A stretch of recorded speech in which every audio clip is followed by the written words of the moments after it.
ломился предательский лед. Ее руки подготовлены не были к драке, и она не желала победы. Я теперь буду вместо нее.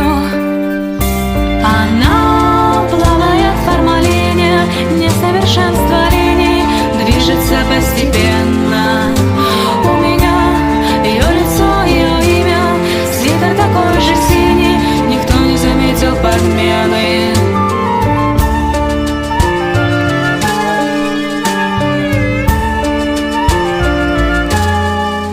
Она не придет, руки были в змеиной норе, голова в осином гнезде, а спина в муравьиной куче. Буду я из более прочного теста, я достойна занять это место. Я многое делаю